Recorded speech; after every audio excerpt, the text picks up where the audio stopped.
हरे कृष्ण। तो आज हम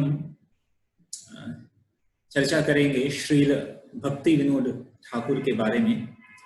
जैसा कि आप सबको पता है कि आज श्रील भक्ति विनोद ठाकुर का तिरुभाव दिवस है और हमारे गौड़ी वैष्णव परंपरा में श्रील भक्ति विनोद ठाकुर का बहुत ही उच्च स्थान है।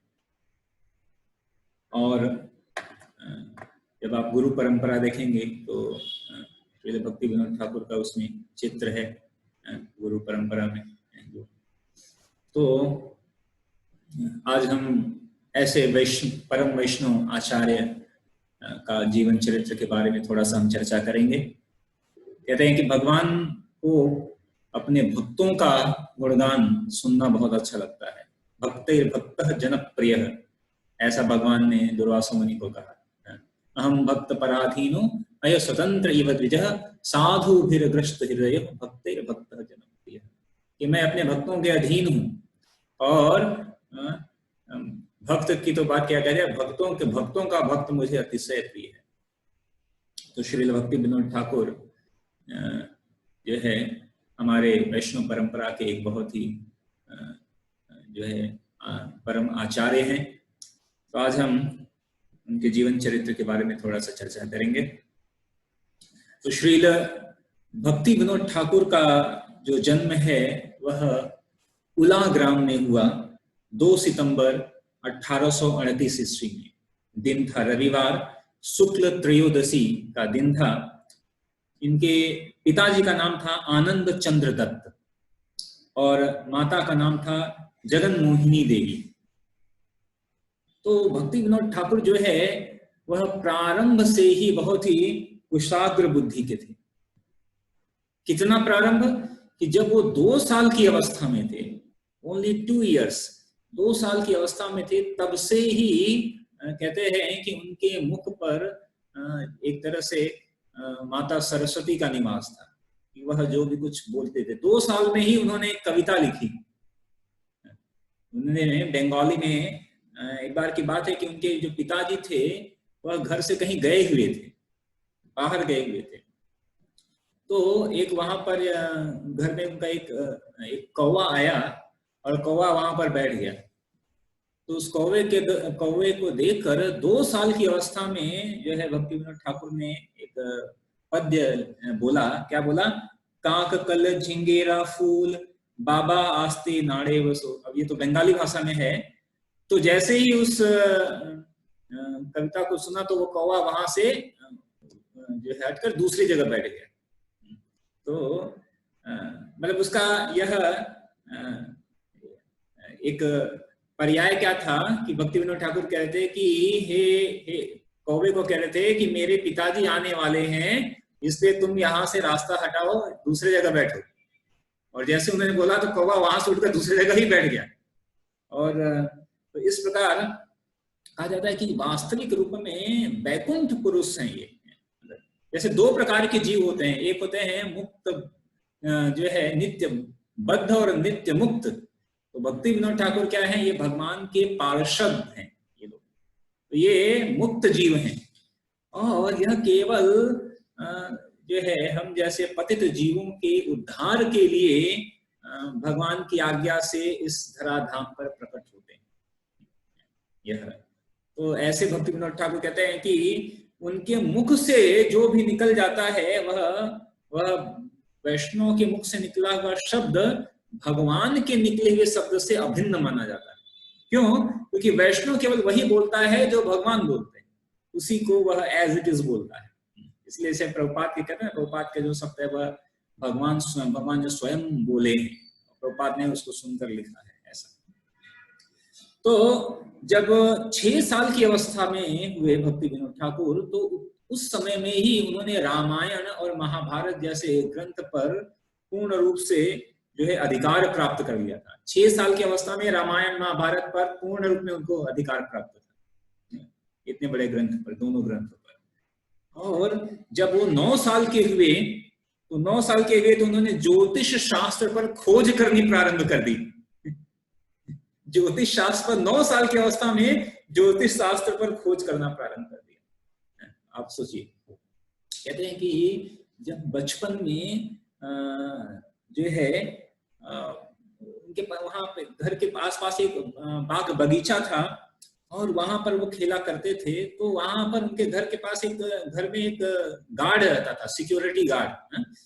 तो रात्रि में एक सिक्योरिटी गार्ड रहा करता था और उसके बारे में ऐसी कथा थी कि मतलब वह पहले डाकू था और बहुत बड़ा डाकू था, और समहाउ और अदर किसी कारणवश उसका एक गुरु था और उसने अपने गुरु की हत्या कर दी और बाद में उसको बहुत पश्चाताप हुआ और इसके कारण उसने बाद में सब डाकू का ये सब छोड़ दिया और जो है ग्रंथ आदि पढ़ने लगा और उसने जीवन व्यापन करने के लिए वह सिक्योरिटी गार्ड बन गया। तो कहते हैं कि भक्ति विनोद ठाकुर को वो सिक्योरिटी गार्ड क्या करता था, महाभारत की कथाएं सुनाया करता था और भक्ति विनोद ठाकुर को उन महाभारत की कथाओं में कहते हैं कि जो भीम का जब चरित्र होता था तो उनको बहुत पसंद आता था। जब भी वो भीम का चरित्र गान करते थे कि भीम ऐसे थे, उन्होंने ऐसा किया, तो भक्ति विनोद ठाकुर को बहुत अच्छा लगता था। भक्ति विनोद ठाकुर कहते हैं कि उनको भीम का चरित्र बहुत ही पसंद था। तो इस तरह जो है अपनी माँ से वो कुछ मिठाइयाँ लेके जाते थे और वो गार्ड को देते थे और गार्ड उनको जो है बचपन में ही रामायण और महाभारत की ऐसे कथाएं सुनाया करता था। एक बार की बात है कि जब वो 9 या 10 साल की अवस्था में थे तो उनके घर के पास एक बगीचा था जिसमें जो है सेब का पेड़ था और ऐसा लोग कहते थे कि उस सेब के पेड़ पर कुछ भूत प्रेत निवास करता है। तो जो है तो जब भक्ति विनोद ठाकुर ने सुना कि भाई उस पर कुछ ऐसा निवास करता है, तो उन्होंने सोचा कि नहीं, मेरे को क्या करना है, उस पेड़ से सेब तोड़ के खाना है। तो उनका एक मित्र था, तो उस मित्र की माँ ने कहा, देखो अगर आपको उस पेड़ का सेब खाना है तो आपको क्या करना पड़ेगा कि राम नाम का जप करना पड़ेगा। तो जब भक्ति विनोद ठाकुर उस समय छोटी अवस्था में थे, तब भी जब उन्होंने सुना तो उन्होंने 3 दिन तक बैठकर राम नाम का जप किया। पहले 3 दिन बैठकर 3 दिन तक राम नाम का जप किया और फिर उन्होंने कहा कि अभी मैं तैयार हो गया हूं, और फिर रात्रि को जो है वह पेड़ के पास गए, वहां से पेड़ से सेब तोड़ा और तोड़ कर आए।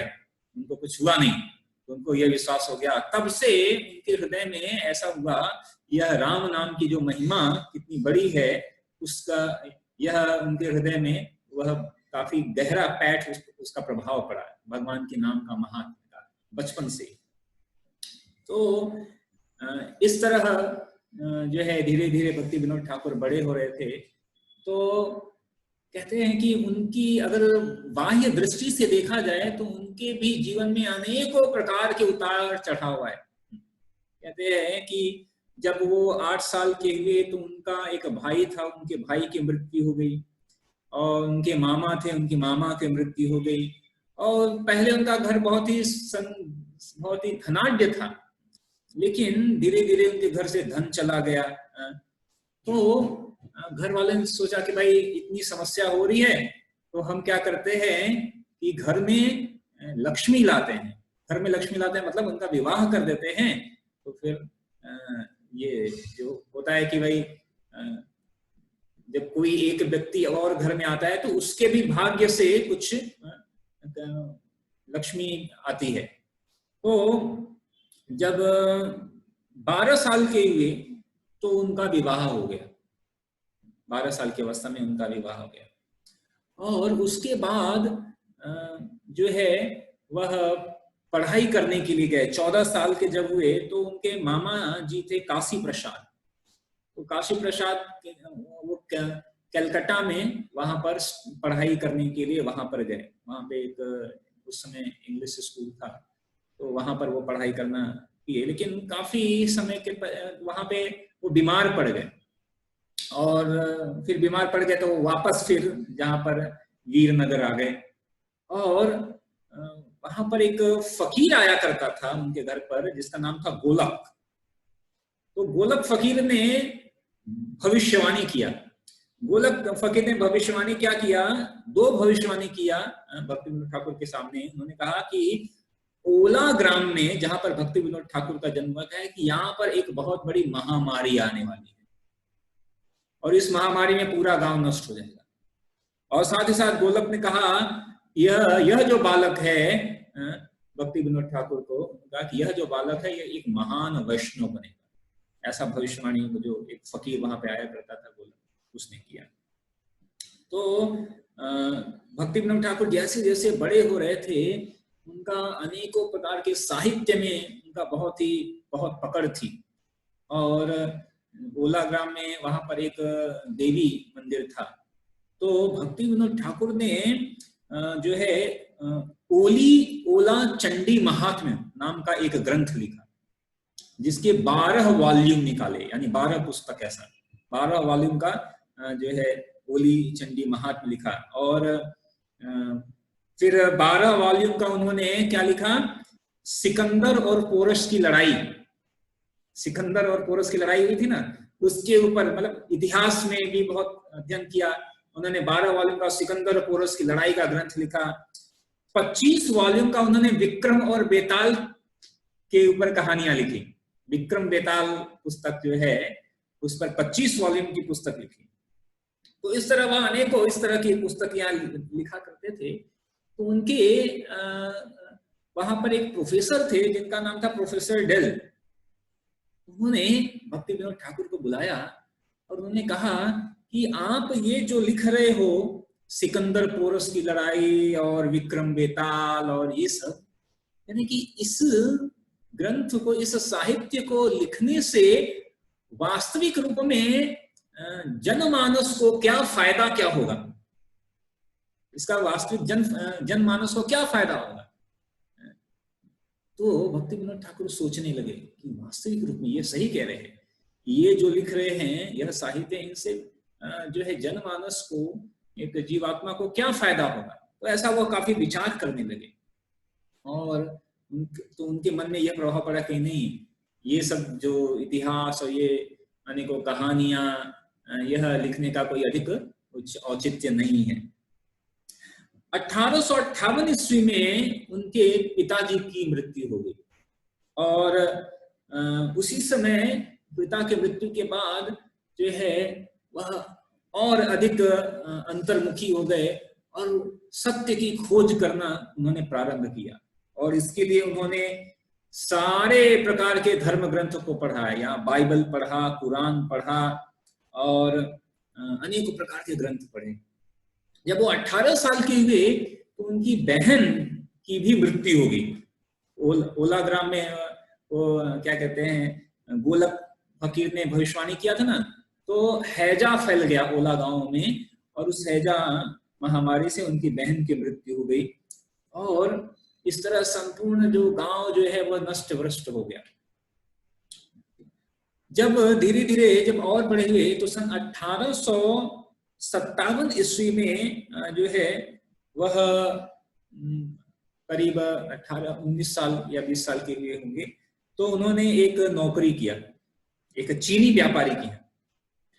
तो चीनी व्यापारी की नौकरी किया तो हुआ क्या कि एक बार एक ग्राहक आया और उसने कुछ सामान लिया और सामान लेने के बाद उसने अधिक पैसे दे दिए। तो जब अधिक पैसे दे दिए तो भक्ति विनोद ठाकुर ने देखा अधिक पैसे, तो उसको वापस बुलाया और जाकर उसको कहा कि देखो भाई साहब, आपने अधिक पैसे दे दिए हैं और ये आपका पैसा है।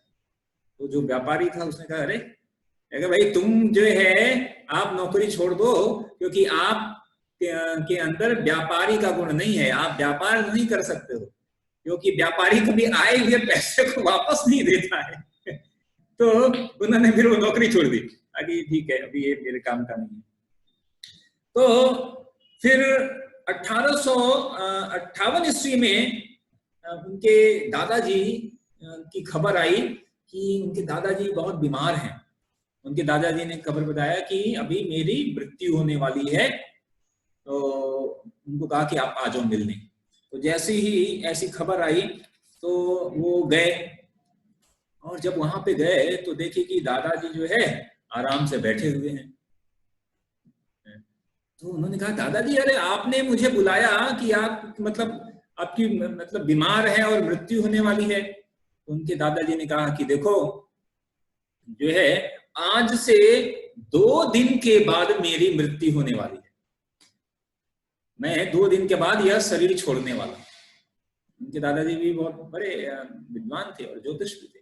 उन्होंने कहा कि देखो 2 दिन के बाद मेरी मृत्यु होने में यह शरीर छोड़ने वाला, तो लेकिन मैं कुछ चीजें तुम्हें बताना चाहता हूं इसलिए मैंने तुम्हें बताया।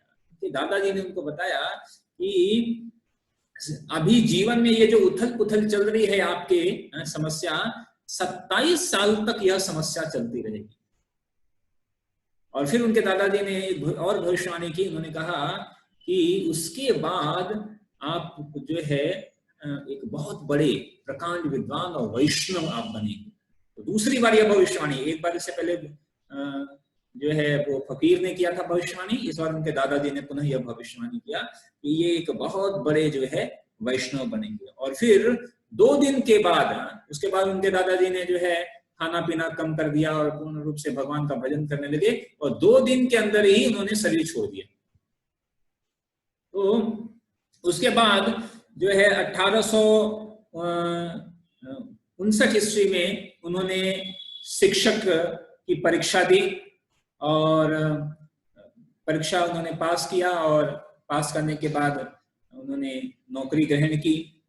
1860 ईस्वी में उन्होंने भद्रक में हेडमास्टर की नौकरी की और वहां पर अनेकों जो है जो मठ थे उस पर अनेकों प्रकार की उन्होंने पुस्तकें लिखी।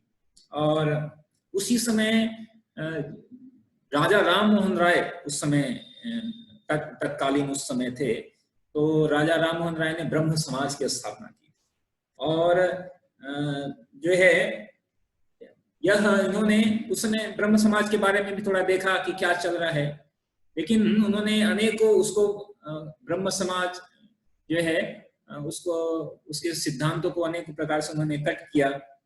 उन्होंने 1829 ईस्वी में उन्होंने वैष्णव ग्रंथ लिखना प्रारंभ किया और अनेकों प्रकार के उन्होंने ग्रंथ लिखे और सारे अपसंप्रदायों को उन्होंने उसके सिद्धांतों को ध्वस्त किया, उनको काटा, जितने भी अपसंप्रदाय थे। 1861 ईस्वी में उनकी पत्नी का देहांत हो गया और फिर उनका दूसरा विवाह भी हुआ और भगवती देवी से उनका विवाह हुआ। और फिर 1863 ईस्वी में उन्होंने फिर से एक जॉब की, क्लर्क की। और उस समय उधर ईसाई धर्म और ब्रह्म समाज, इन दोनों को अनेकों प्रकार के प्रचार कार्य चलते थे। तो भक्ति विनोद ठाकुर जो है इन दोनों के सिद्धांतों को वैष्णव सिद्धांत से उन्होंने जो है कट किया करते थे। तो उस समय भक्ति विनोद ठाकुर के मन में अनेकों जो है शास्त्र के प्रति बहुत ही लगाव था और वो बताते हैं कि उन्होंने चैतन्य चरितामृत जो ग्रंथ है, भगवान के चैतन्य ग्रंथ, उसके प्रति उनका विशेष अनुराग था। तो उन्होंने 8 साल तक चैतन्य चरितामृत ग्रंथ की ऐसे खोज किया उसको पढ़ने के लिए। और जब 1868 ईस्वी में पहली बार उनको चैतन्य चरितामृत ग्रंथ प्राप्त हुआ और वो बताते हैं कि उन्होंने उस पूरी चैतन्य चरितामृत ग्रंथ को 3 बार पढ़ा, प्रारंभ में 3 बार पढ़ा। तो वो कहते हैं कि जब उन्होंने पहली बार पढ़ा तो कहते हैं कि कुछ समझ में विशेष नहीं आया। दूसरी बार पढ़ा तो एक जैसे तर्क शास्त्री कहते हैं, तर्क करने के लिए उस तरह उन्होंने पढ़ा। लेकिन जब तीसरी बार पढ़ा तो कहते हैं कि तब उन्हें वास्तविक रूप में उसमें स्वयं श्री कृष्ण पूर्ण पुरुषोत्तम भगवान है यह इसका एहसास हुआ और अत्यंत उनके प्रति अनुराग उत्पन्न हुआ। और इसके बाद उन्होंने जो है उस पर जो चैतन्य चरितामृत ग्रंथ उनको उसको पूरी तरह से महारत हासिल कर ली, उसको पूरा हृदयंगम कर लिया।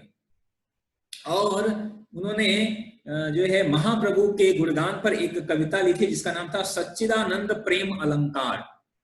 सच्चिदानंद प्रेम अलंकार नाम की पूरी एक कविता लिखी महाप्रभु के गुणगान में। और उनको अनेकों बार अनेकों जगह पर उनको वक्तव्य के लिए बुलाया जाता था और बहुत ही प्रकांड विद्वान थे और ऐसा वक्तव्य देते थे कि सब लोग हतप्रभ रह देते थे। तो उन्होंने Shrimad Bhagavatam it's ethics and philosophy, इसके ऊपर उन्होंने एक पूरा वक्तव्य दिया, जिसमें उन्होंने ब्रह्म समाज और बाकी के जो क्रिश्चियनिटी, ईसाई, इन सबको उन्होंने पूरी तरह से काटा, उसके सिद्धांतों को, अपसिद्धांतों को उन्होंने काटा और भागवतम की महिमा को स्थापित किया। कहते हैं कि भक्ति विनोद ठाकुर इस तरह भागवत की महिमा को स्थापित करते थे कि उनके विपक्ष में जो लोग हुआ करते थे वो लोग भी हाथ जोड़कर स्वीकार कर दिया।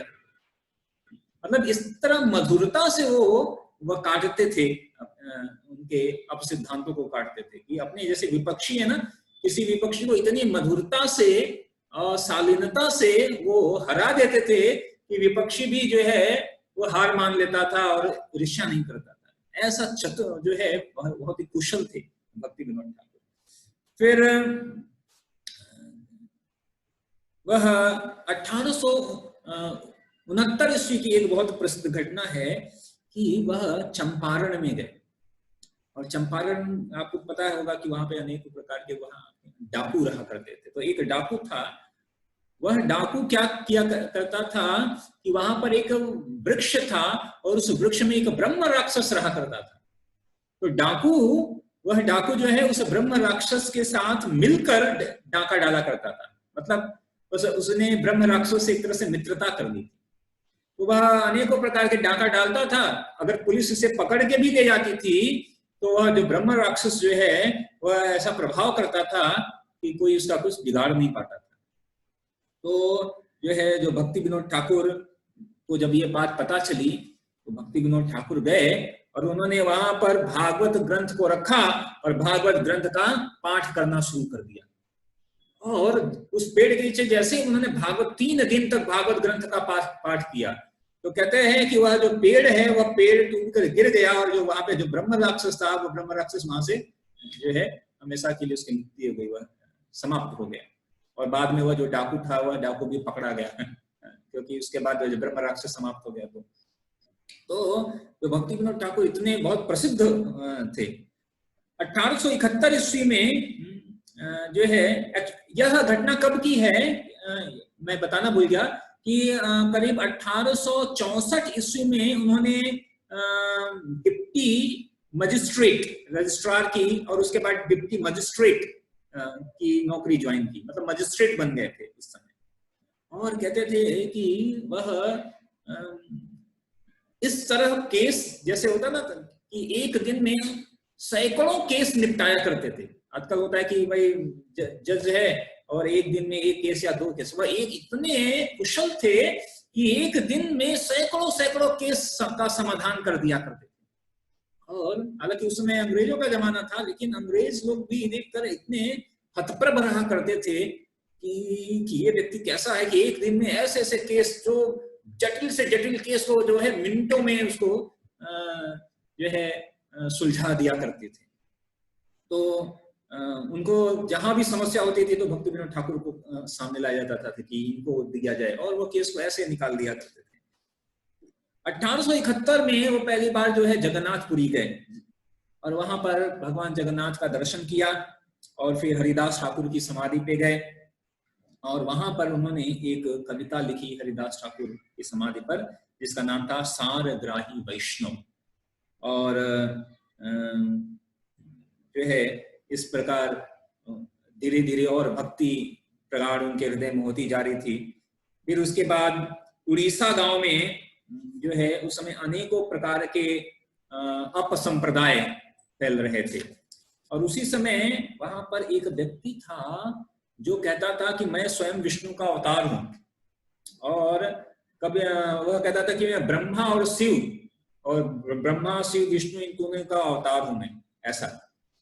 और बहुत ही वो क्या कहते हैं, उसको अनेकों प्रकार की सिद्धि प्राप्त थी और बल्कि वहां के जितने भी अफसर थे सब लोग उससे डरते थे। तो भक्ति विनोद ठाकुर जो है, लेकिन उसकी आड़ में वह अनेकों प्रकार के गलत कार्य करता था। तो जब सबको पता चला तो अंग्रेजों वहां पे जो शासक थे उन्होंने कहा कि इसको भक्ति विनोद ठाकुर को वहां भेज दो।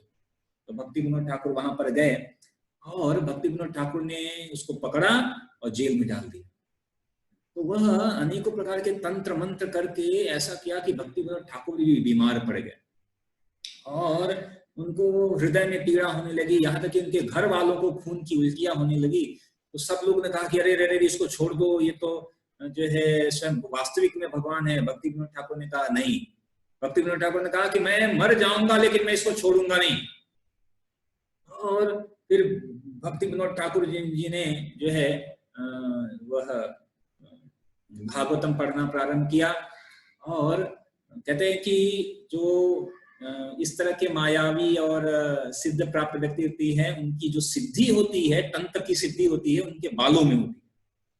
तो किसी ने बताया तो भक्ति विनोद ठाकुर ने क्या किया, उसके बाल का मुंडन कर दिया और जैसे बाल का मुंडन किया उसकी सारी सिद्धि खत्म हुई। और फिर उसके बाद उस व्यक्ति ने जो है उसको जेल में पकड़कर उसको सजा दे दी भक्ति विनोद ठाकुर ने। तो इस प्रकार भक्ति विनोद ठाकुर बड़े से बड़े कोई भी व्यक्ति हो जो कि यह कहे कि मैं भगवान हूं, ऐसे उन सारे अपने सिद्धांतों को वह काट दिया करते थे। और भक्ति विनोद ठाकुर ने जो है भागवतम के सभी स्कंदों पर अनेकों प्रकार की कमेंट्री लिखी।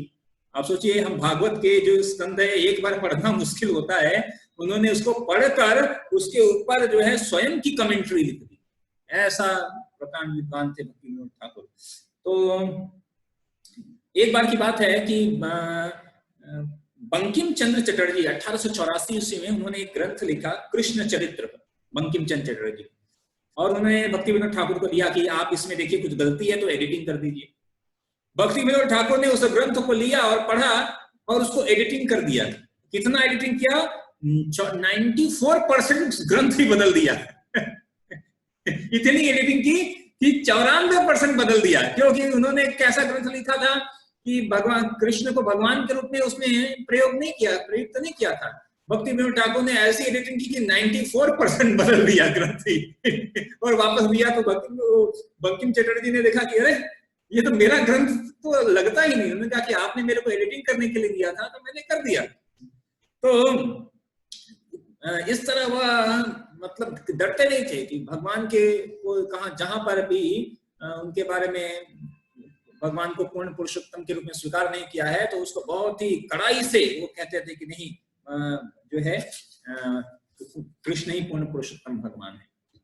अच्छा, तो बहुत बड़ा जीवन चरित्र है और 10 मिनट का समय है। तो विशेष रूप से भक्ति विनोद ठाकुर का जो है एक महत्वपूर्ण योगदान है कि उन्होंने धाम प्रकट का वो उन्होंने किया।